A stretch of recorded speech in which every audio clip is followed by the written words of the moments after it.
আজকে হঠাৎ করে বাড়িতে এত কিছু রান্নাবান্না হলো কেন? তো হে গাইস, গুড মর্নিং। আমি আবারও একটা নতুন মিনি ব্লগ নিয়ে চলে এসেছি। আশা করি তোমরা সবাই ভালো আছো। তো আজকে আমি রোজকার মতো সকালে জিমের জন্য বেরিয়ে পড়েছি।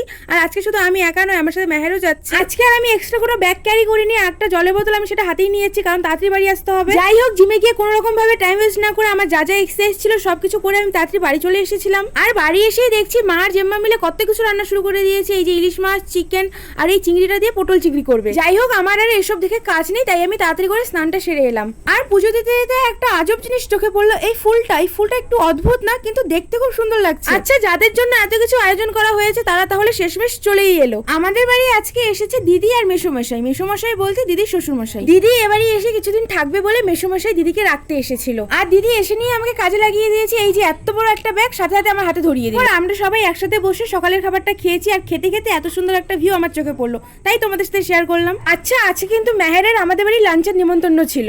এরপর বাড়ি এসে আমি মেসোমশাইয়ের জন্য খাবার বেড়ে নিয়েছি। আর এদিকে তো দেখছি দিদির সাথে মেহেরের ভালোই গল্প জমে গিয়েছে। মেসোমশাই আর বাড়ির সবার খাবার পর আমরা সবাই ছোটরা মিলে এবার খেতে বসে পড়েছি। খাওয়া দাওয়ার পর তো মেহের চলে গিয়েছিল, তারপর দিদির সাথে বেশ খানিকক্ষণ গল্প করতে করতে কখন যে ঘুমিয়ে পড়েছিলাম। এরপর সন্ধ্যেবেলা সবাই মিলে একটু ডিম টোস্ট বানিয়ে খেয়েছিলাম, আর তার সঙ্গে দিদিকে একটু আম কেটে দিয়েছি। আচ্ছা, তোমরা হয়তো সবাই চেনো এটা কি। এটা হচ্ছে তালের শাঁস। আমার খেতে ভীষণ ভালো লাগে। খিদে তো ছিল না সেমন ভাবে, তবুও রাতে একটু চিকেন দিয়ে ভাত খেয়ে নিয়েছিলাম। আচ্ছা, আজকের ভিডিওটা তাহলে এতটুকুই থাকলো। তোমাদের কেমন লাগলো অবশ্যই জানিও। আরো নতুন মিনি ব্লগের জন্য আমার চ্যানেলটিকে সাবস্ক্রাইব করে দিও।